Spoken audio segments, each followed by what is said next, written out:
పాత వాహనాలు ప్రభుత్వాలకు తలనొప్పిగా మారుతున్నాయి. ఇలాంటి వాహనాల వల్ల పర్యావరణానికే కాదు ప్రాణాలకు ప్రమాదకరంగా మారుతున్నాయి. ఎక్కడో దగ్గర స్క్రాప్ చేయిద్దామంటే మళ్లీ కొత్త వెహికల్ కొంటే అదనపు మోత. ఇలాంటి సమస్యలకు పరిష్కారం కేంద్రం తీసుకువచ్చింది. అదే స్క్రాప్ పాలసీ. ఇంతకీ ఈ పాలసీ ఏంటి? కాలం చెల్లిన వాహనాలను స్క్రాప్ కి ఎలా ఇవ్వాలి? ఈ స్టోరీలో చూద్దాం. ఏళ్లు దాటిన వాహనం రోడ్డెక్కితే ఆర్టీఏ అధికారులు చలాన్లు విధించడానికి సిద్ధంగా ఉన్నారు. మరి 15 ఏళ్ల దాటిన వాహనాల్ని స్క్రాప్కి ఎక్కడివ్వాలి? స్క్రాప్కి ఇచ్చిన తర్వాత మనకేమైనా రాయితీలు లభిస్తాయా? ఈ వివరాలన్నింటినీ కూడా హెచ్ఎంటీవీ ఎక్స్క్లూజివ్గా గ్రౌండ్ రిపోర్ట్ అందిస్తుంది. నగరంలో వాహనాల సంఖ్య రోజురోజుకు పెరిగిపోతోంది. తెలంగాణ వ్యాప్తంగా 1,50,00,000 వాహనాలుంటే అందులో 80 లక్షల వాహనాలు కాలం చెల్లిన వాహనాలు రోడ్డెక్కుతుండటంతో కాలుష్యం ఎక్కువవుతోంది. పాత వాహనాలు ప్రమాదాలకు క్యారఫ్ గా మారుతున్నాయి. దీంతో కేంద్రం స్క్రాప్ పాలసీని తీసుకొచ్చింది. 15 ఏళ్లు దాటిన వాహనాలు స్క్రాప్ గా మార్చుకునే అవకాశాన్ని కల్పించింది. ప్రస్తుతం తెలంగాణలో స్క్రాప్ చేయడం కోసం 3 కంపెనీలకు ఆర్టీఏ అనుమతులు ఇచ్చింది. గజ్వేల్ వద్ద అంబర్ స్క్రాపర్స్ కంపెనీ, కొత్తూరులోని ఆటోటెక్స్ కంపెనీ, పాసమైలారంలోని శ్రీహర్ష స్క్రాపర్స్ కంపెనీలు వాహనాల స్క్రాప్ ని చేసి సర్టిఫికెట్ ను ఇస్తాయి. అసలు 15 ఏళ్లు దాటిన వాహనాన్ని స్క్రాపింగ్ కు ఎలా ఇవ్వాలి? స్క్రాపింగ్ చేసే కంపెనీ ఏ అంశాలు పరిశీలిస్తుంది అనే వివరాల్ని Amber enterprises company managing partner Harikishore రెడ్డితో మా ప్రతినిధి R K face to face. Scrap పాలసీలో భాగంగా 15 ఏళ్లు దాటిన వాహనాలు ఏవైతే ఉంటాయో అవి నేరుగా కూడా స్క్రాప్ పాలసీ భాగంగా ఇక్కడైతే ఇవ్వచ్చు. దీనికి సంబంధించి మొత్తం 3 సంస్థల్ని ఇప్పటికే ప్రకటించడం జరిగింది. అందులో అంబర్ ఎంటర్ప్రైజెస్ అనేది ఒకటి. సో దీనికి సంబంధించి మనం చూస్తున్నాం మొత్తం గోడౌన్ ఉంది. అలాగే మెటీరియల్స్ ఏవైతే ఉంటాయంటే 15 ఏళ్లు దాటిన వాహనాలు ఏవైతే ఉంటాయో వాటి మొత్తాన్ని కూడా ఇక్కడ స్క్రాప్కి అయితే వేయడం జరుగుతుంది. సో ఇక్కడ పెద్ద పెద్ద బస్సెస్ కావచ్చు, లేకపోతే కార్లు 15 ఏళ్ళు దాటినవి కావచ్చు, లేకపోతే ఆర్మీకి సంబంధించిన వాహనాలు అన్నింటినీ కూడా ఇక్కడ డిస్పోజ్ చేయడానికి అయితే సిద్ధంగా ఉంచడం జరిగింది. అయితే అసలు స్క్రాప్ పాలసీలో భాగంగా 15 ఏళ్ళు దాటిన వాహనాలు ఇక్కడికి అసలు రావాలి, ఇవ్వాలి అంటే అసలు ఎలాంటి ప్రొసీజర్ ఉంటుంది ఏంటనే వివరాలన్నింటినీ కూడా అడిగి తెలుసుకుని, సార్ ఏంటి ప్రధానంగా నేను స్క్రాప్కి ఇవ్వాలి అనుకున్నాను, నా వెహికల్ 15 ఏళ్ళు దాటింది, సో అసలు ఎలా అప్రోచ్ కావాలి, ఇక్కడ ప్రొసీజర్ ఏముంటుంది అసలు? ఇది 15 ఇయర్స్ ఓల్డ్ వెహికల్స్ ఏవి మీ దగ్గర ఉందనుకోండి, ఈ వెహికల్ను స్క్రాప్ చేయాలంటే మొట్టమొదట మీ ఆర్సీ కార్డు మాకు పంపాలి. అది పంపిన తర్వాత మేము దాని మీద ఏవి కానీ చలాన్స్ కానీ లోన్స్ కానీ యాక్సిడెంట్స్ కానీ ఏమన్నా ఉంటే ఎన్ఓసి రాదు. వన్స్ ఎన్ఓసి వచ్చిందన్న తర్వాత మీకు ఆ ఎన్ఓసి పేపర్ను మీకు పంపిస్తాం. మీకు పంపించిన తర్వాత దాన్ని బేస్ చేసుకొని మీరు మీ వెహికల్ని ఇక్కడికి తీసుకొచ్చేస్తే మేము స్క్రాప్ చేస్తాం. దాన్ని స్క్రాప్ చేసే ముందు దాని వాల్యూ ఎంత అనేది బేస్డ్ ఆన్ దట్ ఆర్సీ కార్డులో ఉంటుందండి. అన్లాడ్ అండ్ వెయిట్, ఆ అన్లాడ్ అండ్ వెయిట్ను బేస్ చేసుకొని రేట్ ఫిక్స్ చేసి దాన్ని మీకు మీ అకౌంట్కు ఏ నేమ్తో అది వెహికల్ ఉంటుందో వాళ్ళ నేమ్కు అమౌంట్ ట్రాన్స్ఫర్ చేస్తాం. వన్స్ ట్రాన్స్ఫర్ అయిపోయిన తర్వాత వెహికల్ను స్క్రాప్ చేసి ఒక సిఓడి లెటర్ రిలీజ్ చేస్తాం. దాన్ని మీకు ఇస్తాం. అది based on that COD letter you can buy a new vehicle and you will get the discounts offered by the government. ఈ సిఓడి లెటర్ ఇచ్చే ముందే మీ రిజిస్ట్రేషన్ ఆఫీస్లో మీ నంబర్ డిలీట్ అయ్యేటట్టు కూడా ఆన్లైన్లోనే గవర్నమెంట్ ఈ ఫెసిలిటీ ఇచ్చింది. దీనివల్ల కస్టమర్కు వెహికల్ ఓనర్కు ఏ రకమైన ఇబ్బంది ఉండదు. దీనిలో ఒక నయా పైసా ఖర్చు అయ్యేది కూడా ఉండదు. కస్టమర్కు at free of cost complete అయిపోతాయి. వాళ్ళ వెహికల్ అమౌంట్ కూడా వాళ్ళ అకౌంట్లోకి చేరిపోతుంది. ప్రధానంగా ఇప్పుడు ఒక వెహికల్ బయట ఎక్కడ ఉంటుంది, అది ఇక్కడ వరకు తీసుకురావాలి. సో వాళ్ళు తీసుకురాలని పక్షంలో మీరు దీన్ని తీసుకునే అవకాశం ఉంటుందా? తీసుకుంటాము, but at their cost, towing cost ఇవ్వాల్సి ఉంటుంది. ఎందుకంటే దీంట్లో మాకు వచ్చేది ఎక్కువ ఉండదు, స్క్రాప్ చేస్తే వచ్చేది ఉండదు. ఎందుకంటే వెహికల్లో ఒక 30% వేస్టేజ్ వెళ్ళిపోతుంది. దాంట్లో అదంతా పారేయాల్సిండేదే. వాళ్ళు ఇక్కడికి వెహికల్ తీసుకొచ్చి ఇచ్చేసేస్తే అట్ దేర్ కాస్ట్ మేము అమౌంట్ వాళ్ళ అకౌంట్లోకి డిపాజిట్ చేసేస్తాం. సార్ ఇప్పటి వరకు మీ దగ్గరకు ఎన్ని వాహనాలు రావచ్చాయి? అంటే 2 వీలర్ కానీ 4 వీలర్ కానీ బస్సెస్ కానీ? ఇప్పుడు బస్సెస్ ఒక 7 వచ్చాయండి. మిలిటరీ వెహికల్స్ ఒక 5 ఏమో వచ్చాయి. ఒక 160 కార్స్ వచ్చాయి. ఒక 40-50 2 వీలర్స్ వచ్చాయి. సార్ ఎంతమంది సిబ్బంది పనిచేస్తున్నారు, అలాగే వాళ్ళ రోల్స్ కూడా ఎలా ఉంటాయి సార్? అంటే ఇక్కడ దీంట్లో ఉండేది పెద్ద టెక్నికల్ పర్సన్ అవసరం లేదండి. డిస్మాండ్లింగ్కు మేము కాంట్రాక్ట్ బేసిస్లో ఇచ్చేసేసి ఉంటాము. వాళ్ళు వెహికల్కు ఇంత అని ఫిక్స్ చేసేస్తాం. దాని ప్రకారం వాళ్ళు డిస్మాండిల్ చేసేస్తారు. ఈ డిస్మాండిల్ చేసిన తర్వాత దాంట్లో వచ్చే స్క్రాప్ ఐరన్ కానీ, అల్యూమినియం కానీ, ఫైబర్ కానీ, ప్లాస్టిక్ కానీ ఇవన్నీ సెగ్రిగేట్ చేసేసేసి ఈ ఐరన్ను మేము బేలింగ్ మిషన్ అని ఒకటి ఉంటుంది దానిలోకి వేసేసి, ఎందుకంటే ఈ స్క్రాప్ యాజ్ ఇట్ ఈజ్ ఒక 10 టన్స్ స్క్రాప్ లారీలో వేసి పంపించాలి అంటే ఒక 2 లారీలు కావాలి. దాన్ని అదే మేము బేల్గా తయారు చేసి కాంపాక్ట్ చేసి ఇస్తే తీసుకొని పోయేవానికి కూడా కన్వీనియంట్గా ఉంటుంది. 20 టన్స్ అయినా కూడా ఒక లారీలో తీసుకొని వెళ్ళొచ్చు. ఇది అడ్వాంటేజ్. సార్ వీటిలో ఉన్న ఎక్విప్మెంట్ని ఏం చేస్తారు అంటే రిమైనింగ్ పార్ట్స్ ఉంటాయి వాటిని ఏం చేస్తారు? రిమైనింగ్ పార్ట్స్ ఏదైనా కూడా గవర్నమెంట్ దీని పాలసీ ఏంటి అంటే, ఇంతవరకు ఈ వెహికల్స్ అనాథరైజ్డ్ స్క్రాపింగ్ యూనిట్స్లో స్క్రాప్ అయ్యేదండి. దీన్ని ఇప్పుడు ఆథరైజ్డ్ స్క్రాపింగ్ యూనిట్స్ అని మాకు ఇచ్చారు పర్మిషన్. ఇంతవరకు జరిగిన దానిలో ఏ ఒక్క చోట కానీ ట్యాక్స్ గవర్నమెంట్కు కలెక్ట్ అయ్యేది లేదు, అనాథరైజ్డ్గానే సేల్ చేసేవాళ్ళు. ఇప్పుడు 100% మేము దీనిలో నుంచి తీసే పార్ట్స్ ఏమున్నా కూడా అగెనెస్ట్ GST 18%తోనే మేము అమ్మాలి. దీంట్లో కూడా రబ్బరు ఇటువంటివి కొన్ని ఐటమ్స్ వాళ్ళు ఆథరైజ్డ్ బయర్స్ ఉన్నారు వాళ్ళకే ఇవ్వాలి. ఎందుకంటే అది మళ్ళీ వేరే వాళ్ళకి ఇచ్చామనుకోండి అది పొల్యూషన్ ప్రాబ్లం అవుతుంది. పొల్యూషన్ సర్టిఫికెట్ ఉన్న వాళ్ళకే మేము ఇవ్వగలిగితే వాళ్ళు దాన్ని స్క్రాప్ చేస్తారు.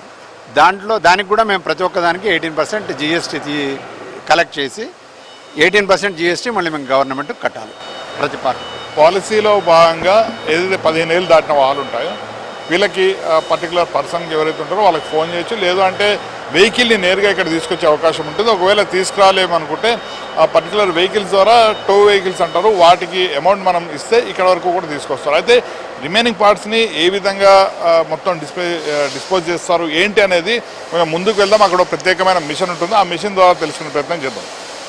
ముందుగా స్క్రాప్ కి వచ్చిన వాహనాన్ని విడి భాగాలుగా విడదీస్తారు.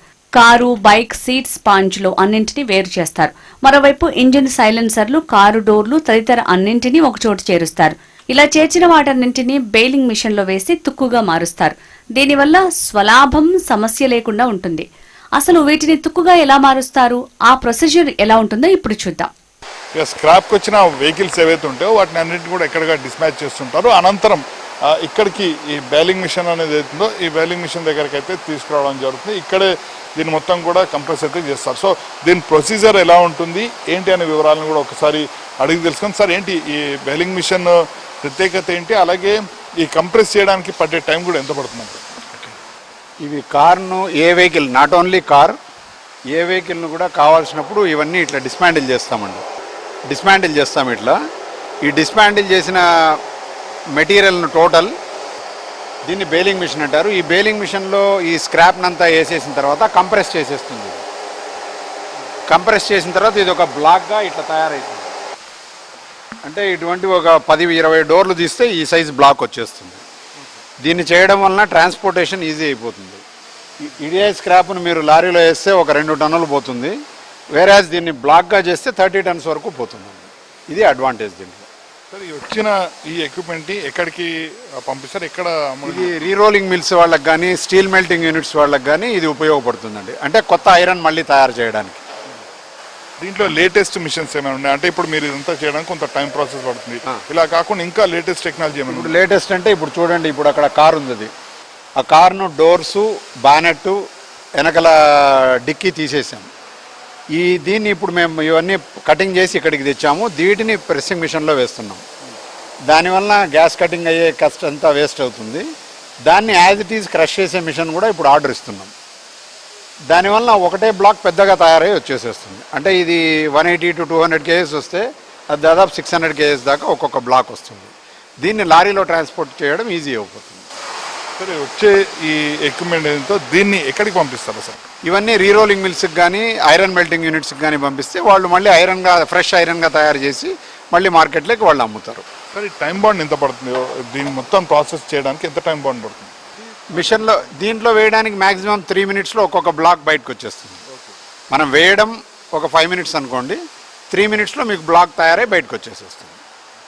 ఒకసారి ఇంజన్ అనేది ఈ మొత్తం స్క్రాప్లో ఇంజన్ అనేది చాలా కీలకంగా ఉంటుంది. ఇంజన్కి సంబంధించి నెక్స్ట్ ప్రాసెస్ ఏం చేస్తారు, అక్కడ ఉన్న ఎక్విప్మెంట్ ఎలా ఉంది ఏంటి అనేది అక్కడ చూద్దాం ఒకసారి. కార్ అయినా బైక్ అయినా ఇంజిన్ చాలా కీలకం. బయట మార్కెట్లో స్క్రాప్ చేస్తున్నప్పటికీ అదే నిబంధనలకు విరుద్ధం. దానివల్ల స్క్రాప్ ఇచ్చిన వినియోగదారుడు కొంత అధిక మొత్తం పొందినప్పటికీ మరొక వాహనం కొనేటప్పుడు అదనపు ట్యాక్స్ పడుతుందంటున్నారు నిర్వాహకులు. ఇంజిన్ రీసైకిల్ చేసే సమయంలో జాగ్రత్తలు పాటిస్తామని సదరు ప్రతినిధులు చెప్తున్నారు.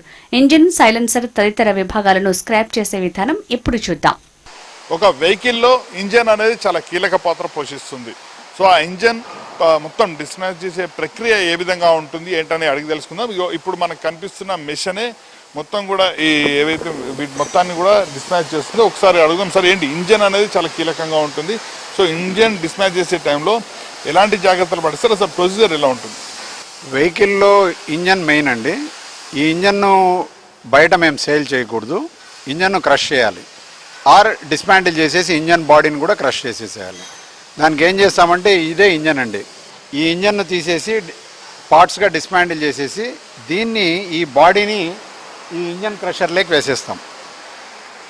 ఈ ఇంజన్ క్రషర్లోకి వేసిన తర్వాత ఇది అంతా ఈ రకమైన పౌడర్ పీసెస్గా తయారైపోతుంది. దీంట్లో క్యాస్ట్ ఐరన్ ఉంటుంది, స్టీల్ ఉంటుంది, కాపర్ ఉంటుంది, అల్యూమినియం ఉంటుంది. ఇవన్నీ కూడా ఇట్లా చేసేస్తాం. ఇవి కాకుండా ఇప్పుడు స్టీరింగ్ సపరేట్ పెట్టేస్తాం. స్కూటర్ ఇంజన్స్ ఉంటాయి, ఇంజన్ సపరేట్ పెట్టేస్తాం. సైలెన్సర్స్ ఉంటాయి. ఇది సైలెన్సర్స్ ఆథరైజ్డ్ స్క్రాపింగ్ వాళ్ళకే ఇవ్వాలి. ఇది వాళ్ళకే మేము అమ్మాలి. ఇవి వాళ్ళకే అమ్ముతాం మేము. ఇది వాళ్ళు దీన్ని ప్రాసెస్ చేసి దీనిలో వచ్చే మెటీరియల్ను జర్మనీకి ఎక్స్పోర్ట్ చేస్తున్నారండి. ఇవన్నీ బ్యాటరీస్. ఈ బ్యాటరీస్ కూడా మేము ఎవరికంటే వాళ్ళకి అమ్మకూడదు. ఆథరైజ్డ్ స్క్రాపింగ్ వాళ్ళు ఉంటారు బ్యాటరీస్కు, వాళ్ళకే మేము అమ్మాలి. ఇది ఇప్పుడు ఇదంతా బేలింగ్ మిషన్లో వచ్చిన బేల్స్. ఇవన్నీ ఇట్లా బేల్స్ అన్నీ లారీలో లోడ్ చేసేసి ఐరన్ మెల్టింగ్ యూనిట్ వాళ్ళకి పంపించేసేస్తాం. ఇవి కాకుండా ఇవన్నీ engines, car engines, lorry engines, military ట్రక్స్వి, ఇవన్నీ ఇంజన్స్. ఈ ఇంజన్స్ అన్నీ కూడా మేము డిస్మాంటిల్ చేస్తూ ఆ మిషన్లో ఇంజన్ క్రషర్లో పెట్టేసి స్క్రాప్ చేసేస్తాం. సరే, ఈ ఎక్విప్మెంట్ ఏంటి? వీటి ద్వారా ఏముంటుంది? లిఫ్టింగ్ అండి. ఇంజన్ను లిఫ్ట్ చేయడానికే. అంటే వెహికల్లో నుంచి ఇంజన్ను తీయాలి అంటే దీంతో తీసేస్తాం. అది కూడా ఉంది, దాంతో కూడా తీసేస్తాం. అట్లా దాన్ని యూజ్ చేసుకొని తీసేస్తాం. సరే, ఇప్పుడు ఈ స్క్రాప్ పాలసీలో ఇంకా మీరేమైనా కోరుకుంటున్నారా? ఎందుకంటే ఇప్పటికే కేంద్ర ప్రభుత్వం కూడా దీనిపైన పూర్తి స్థాయి దృష్టి సారించింది. సో మీరు ఇప్పటికే దీన్ని చూస్తున్నారు దగ్గరగా, కాబట్టి ఏమైనా కొత్తవి కోరుకుంటున్నారా? అంటే దీనికి సంబంధించి స్టేట్ గవర్నమెంట్ కూడా, ట్రాన్స్పోర్ట్ డిపార్ట్మెంట్ కానీ, కమిషనర్ ఆఫ్ ట్రాన్స్పోర్టు, ఈ మినిస్ట్రీ ఆఫ్ ట్రాన్స్పోర్టు, వీళ్ళందరూ కూడా ప్రజలకు అవగాహన కల్పించాలండి. వన్స్ అవగాహన కల్పించారంటే 15 ఏళ్ల వెహికల్ రోడ్ల మీద తిరగకూడదు అనే రూల్ పెట్టినప్పుడు తిరుగుతోంది అంటే దాని మీద పెనాల్టీస్ వేసేస్తే అవి ఆటోమేటిక్గా వీళ్ళు తెచ్చి స్క్రాపింగ్ యూనిట్స్లో పెడతారు. అప్పుడు మేము వెహికల్ స్క్రాప్ చేయడానికి అవుతుంది. దీనివల్ల కూడా గవర్నమెంట్కు, సెంట్రల్ గవర్నమెంట్ ఏం చేస్తుందంటే దాదాపు మనకు 40 లక్షల వెహికల్స్ తెలంగాణలో ఉన్నాయి. ఇవన్నీ స్క్రాప్ కావాలి. 15 years old వెహికల్స్ ఇవన్నీ రోడ్ల మీద ఉంటాయి, వర్క్షాపుల్లో ఉంటాయి, ఇళ్లల్లో ఉంటాయి, వాడరు, అవిట్లే మసి కట్టుకొని పోయి ఉంటాయి. వాటిని గవర్నమెంటు మొబిలైజ్ చేసి తెప్పించగలిగేటట్టయితే స్టేట్ గవర్నమెంట్కు రఫ్లీ అబౌట్ 350 crores సెంట్రల్ గవర్నమెంట్ నుంచి వస్తుంది ఫండ్. అంటే అది ఎట్లా వస్తుంది అంటే మేము ఇచ్చే సిఓడి లెటర్ల ద్వారా. ఈ సిఓడి లెటర్లు ఎప్పుడు ఇస్తామో ఈ లెటర్ ఆటోమేటిక్ ఇక్కడ మా దగ్గర జనరేట్ అయితేనే గవర్నమెంట్కి వెళ్ళిపోతుంది. అది దాన్ని బేస్ చేసుకొని ఇన్ని సిఓడి లెటర్లు ఇన్ని వెహికల్స్ మేము స్క్రాప్ చేసినామని సెంట్రల్ గవర్నమెంట్కి ఇచ్చిందంటే సెంట్రల్ గవర్నమెంట్ ఆ పోర్షన్ ఆఫ్ ఫండ్ వాళ్ళకి రిలీజ్ చేస్తుంది. సార్, ఇంకోటి మీరు అవగాహన అనే మాట కూడా చెప్పారు. సో జనాల్లో కూడా చాలా వరకు అవగాహన లేదు. ఇప్పుడు ఎవరైనా స్క్రాప్ చేయాలి, సో మిమ్మల్ని కన్సల్ట్ చేయాలంటే ఎలా? మా కాంటాక్ట్ నంబర్స్ ఇచ్చాము, ఆ వాహన్ పోర్టల్లో ఉంటుంది ఇది. రెండవది, ప్రతి ఏరియాలోనూ ఇప్పుడు ప్రతి డిస్ట్రిక్ట్లోనూ ఏజెంట్స్ను తయారు చేస్తున్నాం. ఆ ఏజెంట్స్ నంబర్స్ ఆర్టీఓ ఆఫీసుల వాళ్ళకి ఇస్తున్నాం. వీళ్ళు మా ఏజెంట్స్. మీకు ఎవరైనా వెహికల్స్ ఇట్లా స్క్రాప్ చేయాలనుకున్న వాళ్ళకి వీళ్ళని కాంటాక్ట్ చేయమని చెప్పేసి ఆ బయట బోర్డు కూడా పెట్టేసేసి వాళ్ళని కాంటాక్ట్ చేయమని చెప్తే వాళ్ళు ఆ వెహికల్స్ తీసుకొని మా దగ్గరికి తీసుకొస్తే మేము స్క్రాప్ చేస్తాం. చివరిగా మీరు ఏం చెప్తారు? అంటే ఓవరాల్గా చాలామంది స్క్రాప్కి ఇవ్వాలనుకుంటారు, చాలా అపోహలు ఉంటాయి. సో అపోహలన్నిటి కూడా బయటపడాలి. సో దీనిపైన మీరేం చెప్తారు? ఆల్రెడీ మీరు చాలా రోజులుగా నడిపిస్తున్నారు కాబట్టి. ఓకే, ఇప్పుడు దీంట్లో కూడా ఏమంటే కస్టమర్ ఎట్లుంటాడంటే మా దగ్గరికి వస్తాడు, సార్ ఎంత ఇస్తారు సార్ దీనికి అంటాడు. మేము దాన్ని స్క్రాప్ వాల్యూ వేసి ఇస్తే మాకు దీనికంటే బయట స్క్రాప్ అవుట్కి ఇస్తే మాకు ఇంకో 5,000 10,000 ఎక్కువ వస్తుందంటారు. ఆ స్క్రాప్ వానికి ఇచ్చేదాని వల్ల ఏమవుతుందంటే వాడు ఆ ఇంజన్ను తీసి మళ్ళీ మార్కెట్లోకి అమ్ముతున్నాడు. మేము అట్లా అమ్మడానికి లేదు ఈ మార్కెట్లో. మేము దాన్ని డిస్మాంటిల్ చేసి స్క్రాప్ చేసేసేయాలి. దానివల్ల ఒక అడ్వాంటేజ్ మా దగ్గరికి వచ్చే దానివల్ల అడ్వాంటేజ్ ఏమంటే సిఓడి లెటర్ వస్తుంది. Based on that COD letter మీరు రిజిస్టర్ ఆఫీస్లో మీ రిజిస్ట్రేషన్ మీ నేమ్ అనేది క్యాన్సిల్ అయిపోతుంది. అది క్యాన్సిల్ కాకుండా ఉంటే మీరు సెకండ్ వెహికల్ కొంటే దాని మీద మళ్ళీ 2% 3% ట్యాక్స్ ఎక్స్ట్రా కట్టాలి. అది దాంట్లో ఉన్నిందంటే మేము వెంబడి పెడతారు మళ్ళీ ఆర్టీఓ వాళ్ళు. దానివల్ల మా దగ్గరికి వచ్చే దానివల్ల అడ్వాంటేజ్ అది. బయట స్క్రాప్ ఓన్కి ఇస్తే వచ్చే డిసడ్వాంటేజ్ మీ నేమ్ దాంట్లో అట్లే ఉంటుంది, వాళ్ళు మీ వెంబడే పడుతుంటారు. ఇది కొంచెం ప్రజలు కూడా ఆలోచించుకోవాల్సింది.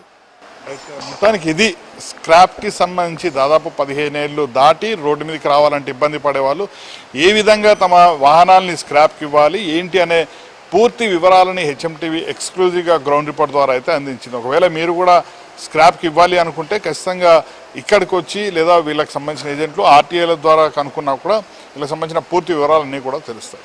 స్క్రాప్ యూనిట్లపై వాహనదారుల్లో అవగాహన పెంచడంతో పాటు కొత్త కేంద్రాలను ఏర్పాటు చేస్తే మరింత ఉపయోగకరంగా ఉంటుందనే అభిప్రాయం వ్యక్తమవుతోంది. సో చూశారుగా 15 ఏళ్ళు దాటిన వాహనాల్ని ఏ విధంగా స్క్రాప్కి ఇవ్వాలి, అలాగే ఎలా స్క్రాప్ చేయాలనే దానిపైన కూడా పూర్తి స్థాయి ఒక వీడియో మొత్తాన్ని కూడా హెచ్ఎంటీవీ ఎక్స్క్లూజివ్గా గ్రౌండ్ రిపోర్ట్లో అందించింది. అలాగే రాష్ట్ర కేంద్ర ప్రభుత్వాలు కూడా ఈ స్క్రాప్ వెహికల్స్ పైన పూర్తి స్థాయి దృష్టి సారించింది. రాబోయే రోజుల్లో ఇలాంటి యూనిట్లు చాలా వరకు కూడా ఏర్పాటు చేస్తే ఎవరైతే 15 ఏళ్ళు దాటిన వాహనాల ఓనర్లు ఉంటారో వాళ్ళకు కూడా సౌలభ్యంగా ఉంటుందంటూ కూడా కేంద్ర రాష్ట్ర ప్రభుత్వాలు అయితే భావిస్తున్నాయి. ఏదేమైనా సరే మీ వాహనం 15 ఏళ్ళు దాటితే ఖచ్చితంగా దాన్ని కూడా స్క్రాప్ చేయించుకోవడానికి కూడా హెచ్ఎంటీవీ కోరుతుంది. వీడియో జర్నలిస్ట్ రవితో ఆర్కే, హెచ్ఎంటీవీ, హైదరాబాద్.